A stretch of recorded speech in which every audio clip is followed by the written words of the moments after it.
త్యాగరాజు అన్న మాటకు అర్థం ఏమిటంటే భిక్షీశ్వరుడు అని అర్థం. భిక్షాటనమూర్తి అని పరమశివుని యొక్క లీలాస్వరూపాల్లో ఒకటి.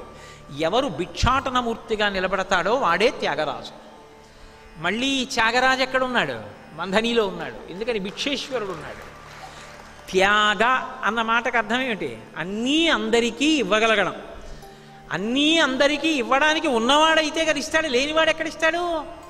తనకున్నవన్నీ అందరికీ ఇచ్చి తనకి ఏమీ అక్కర్లేదు, వాళ్ళందరూ సంతోషంగా ఉన్నారు, నేను ఆనందంగా ఉన్నానన్నవాడెవడో వాడు త్యాగం ఉన్నవాడు.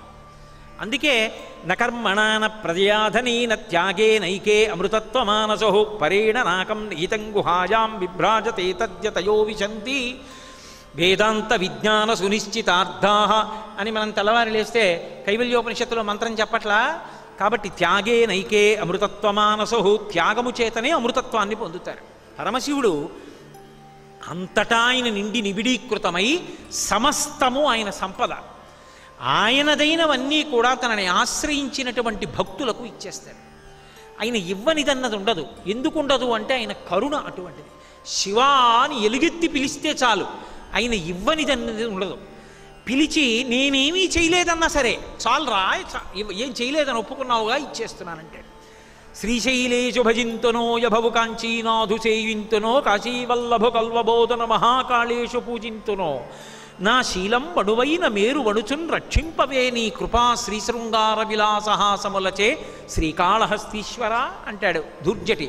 నేనేమి చేయలేదు స్వామి, ఏం చెయ్యలేదని చెప్పుకుంటున్నాను కాబట్టి నన్ను అనుగ్రహించన్నాడు.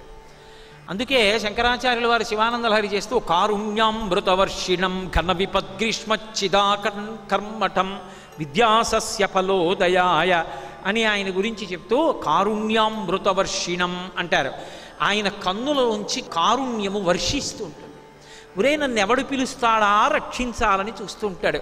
శివుని శిరమున కాశిని నీళ్లు చల్లి పత్తిరిసుమంత నెవ్వాడు పారవయిచు కామధేనువు వానింటి గాడి పశువు అల్ల సురశాఖ వానింటి బల్లె చెట్టు. అంతటి సులభుడు, పిలిస్తే చాలు పలుకుతాడు.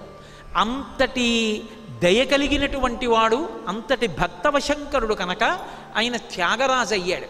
నువ్వు నేను చెప్పినట్టుగా సమర్థవంతంగా ఇలా చేస్తే నేను ఇస్తాను తప్ప ఇలా చెయ్యలేదు కాబట్టి నేను ఇవ్వననేవాడు కాడు.